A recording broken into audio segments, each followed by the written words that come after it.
अस्सलामुअलैकुम dear students, मैं उम्मीद करती हूँ कि आप सब खैरियत से होंगे। आज हम इंग्लिश लिटरेचर की एक बहुत ही अहम नज़्म पोर्ट्रेट दून फेम को तफसील से पढ़ने जा रहे हैं।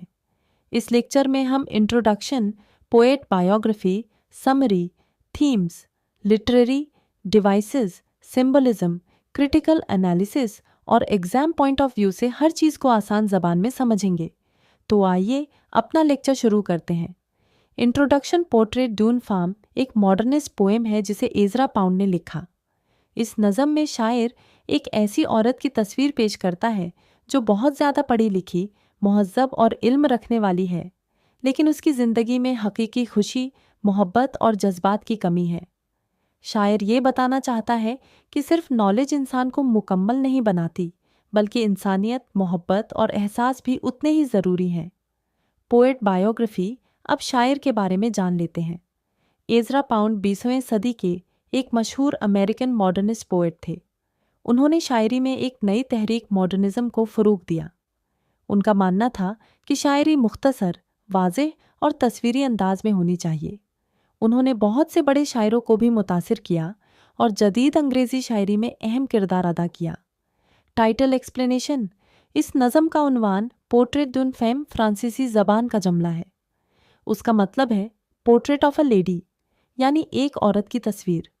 लेकिन यहाँ तस्वीर से मुराद सिर्फ ज़ाहिरी शक्ल नहीं, बल्कि उसकी पूरी शख्सियत, सोच और अंदरूनी ज़िंदगी है। समरी। अब नज़म का खलासा समझते हैं।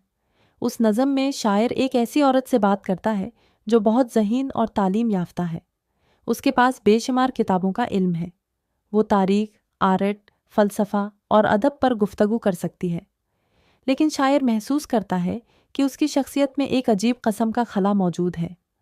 वो लोगों से मिलती ज़रूर है, लेकिन किसी से दिल का ताल्लुक़ कायम नहीं कर पाती। उसने अपनी ज़िंदगी में मालूमात तो बहुत जमा की, लेकिन मोहब्बत, एहसास और खुशी हासिल नहीं कर सकी। इसीलिए शायर उसकी ज़िंदगी को इमोशनली एम्प्टी करार देता है। थीम्स। अब नज़म के अहम मौज़ूआत देखते हैं। 1. लोनलीनेस। शायर दिखाता है कि इंसान के पास सब कुछ होने के बावजूद वो तन्हा हो सकता है। 2. Emotional emptiness. ये नज़म बताती है कि सिर्फ इल्म इंसान को खुश नहीं कर सकता। अगर जज्बात और मोहब्बत ना हो तो ज़िंदगी अधूरी रह जाती है। 3. Modern civilisation. शायर जदीद माशरे पर तनकीद करता है। लोग तालीम और दौलत को अहमियत देते हैं, लेकिन इंसानी रिश्तों को भूल जाते हैं। 4. Appearance versus reality. बाहर से औरत बहुत कामयाब और मुहज़्ज़ब नज़र आती है, लेकिन हकीकत में वो अंदर से बहुत तन्हा है। Literary devices. इस नज़म में कई अहम लिटरेरी डिवाइसेस इस्तेमाल हुए हैं। इमेजरी। शायर अल्फाज के ज़रिए तस्वीरी मंजर बनाता है। मेटाफॉर। औरत के जहन को मुख्तलिफ चीज़ों से तशबीह दी गई है। सिंबलिज्म। औरत जदीद माशरे की अलामत बन जाती है। आयरनी। इल्म बहुत ज़्यादा है लेकिन खुशी नहीं।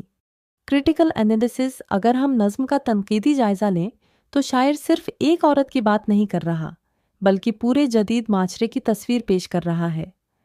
वो बताता है कि अगर इंसान सिर्फ इल्म, दौलत और शहरत के पीछे भागे और मोहब्बत, एहसास और ताल्लुकात को भूल जाए तो इसकी ज़िंदगी अधूरी रह जाती है। Exam points. एग्ज़ाम में ये सवाल ज़रूर आ सकते हैं। Introduction of the poem, biography of Ezra Pound, summary, major themes, literary devices, critical analysis, message of the poem, conclusion. आखिर में हम कह सकते हैं कि पोर्ट्रेट डून फार्म सिर्फ एक औरत की कहानी नहीं, बल्कि जदीद इंसान की कहानी है। ये नज़म हमें सिखाती है कि knowledge is important, but humanity, love and emotions are equally important.